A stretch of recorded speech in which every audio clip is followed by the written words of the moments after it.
ठीक है. Now, right now I'm standing in the on the Sheri Nala.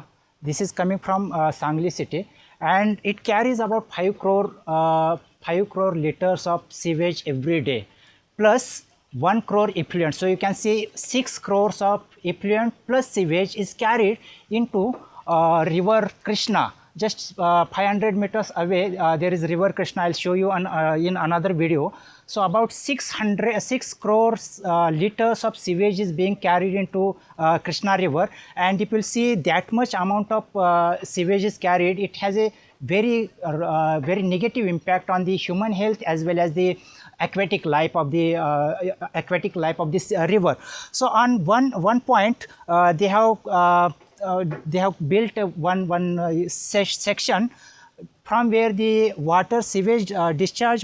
sewage water is pumped into downstream. So I would like to discuss it with the members who are working on this particular. थोडंसं याच्याबद्दल माहिती सांगा ना. हे जे आहे ना, हे काय आहे किंवा कसं काय स्वरूप आहे कामाचं? हे आपल्या पूर्ण सांगली जिल्ह्याचं, सांगली शहराचं पाणी येते ते शिरणाऱ्याचं घाण पाणी. काय ते घाण पाणी आम्ही उपसा करून आणणे. ते छोटंसं पलीकड नदीच्या पलीकडे बांधारा आहे, त्या बांधाराच्या पलीकडे आम्ही पाणी टाकतोय. ते पाणी तिथे पुढे जाते. बरोबर. मग ते खाली टाकण्याचा काय हेतू आहे त्याचा? बंधाऱ्याच्या खाली टाकण्याचा काय? याला दुसरीकडे जागा नाही ना याला. आणि आता ती जी आम्ही मेन जॅकेल केली 300 HP काय, तिथनं जो ते जर पंप चालू झाला की इथं पाणी नदीला जायला नाही, बंद होते पूर्ण. इथनं पाणी उपसा करून आम्ही कोल्हापूर विमानतळापाशी आपल्या तिथे एक जॅकेल आहे, तिथनं पाणी तिथं जाते. तिथनं पाणी धुळगावला जाते. तिथे 1 एकरचे 7 तलाव आहेत, त्या तलावामध्ये जाऊन पडते. तिथनं शेतकरी मोटर लावलेत, तिने तिथनं काय करतात, मोटरीतनं आपल्या शेतीला पाणी घेतात. ते चालू झालं की इकडे नदीला पाणी याचं बंद होते.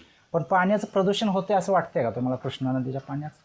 नाही, हे पाणी नाही, आपली सडणं जाते. ही नद्याने हे पाणी मिक्स करून घेत नाही. तुम्ही जाऊन बघू शकता. पण कसं आहे, आता जवळजवळ 6 करोड लिटर पाणी दररोज, हे जे घाण पाणी आहे, सांडपाणी, जवळजवळ 6 करोड लिटर पाणी आपल्या नदीमध्ये जातं. आणि हे आता पावसाळा सुरू आहे. जर उन्हाळ्यामध्ये बघितलं तर वरून पाण्याचा फ्लो जर एकदम कमी होतो, आणि सगळं जर पाणी जर नदीमध्ये गेलं सांडपाणी, तर त्याचा कसं आहे, ज्यावेळी उन्हाळा असते पाणी कमी असते, आणि ज्यावेळी ती आमचं जॅकेट चालू असते नाही, त्यावेळी नदीत पाणी जात नाही. म्हणजे तुम्ही हे पाणी उपसून ही 60 HP मोटर आहे, तिथं 300 HP ची मोटर आहे. एक मोटर तुमच्यापेक्षा हाईटपेक्षा मोठी आहे. बरोबर. 300 HP च्या तसल्या तिथं 3 आहेत, तिकडे 3 आहेत. असं आहे. ती एक जरा चालू झाली तर त्याला पाणी कमी पडते. असं आहे. फक्त आता पावसाळ्यात चालू असल्या नाही, पाणी वाढायला, त्यामुळे आम्ही काय करतो, पावसाळ्यात मोटरी काढून ठेवते.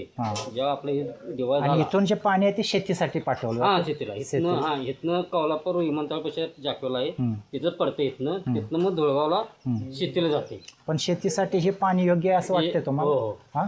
वापरू शकतो का? तर याच्यामध्ये पिकामध्ये हे उतरणार की याच्यामध्ये केमिकल्स? खतच आहे. हो, मिक्स आहे. खत आहे, पण काही केमिकल्स पण असतात त्याच्यामध्ये, तर ते पिकामध्ये उतरू शकतं. कसं आहे सर, इथनं 7 किलोमीटर तिथनं ती पुढं, आणि असं पाणी घेऊन जाते पूर्ण.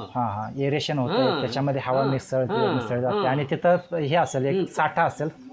डोंगर भाग आहे, डोंगरावरती तलाव आहे, त्या तलावावर जाऊन पाणी पडते. तिथनं शेतकरी मोटरनं शेतीला आपल्या पाणी घेतात. त्यांनी जरा पाणी जर बंद हे झालं, 8-15 दिवस पाणी नाही आलं, तर त्यांनी दंगा करत आपल्या इथे येतात. पाणी आलं नाही, पाण्यानं एवढं पिकालाही पाणी एवढं चांगलं आहे. पूर्ण हेच आहे, खतच आहे.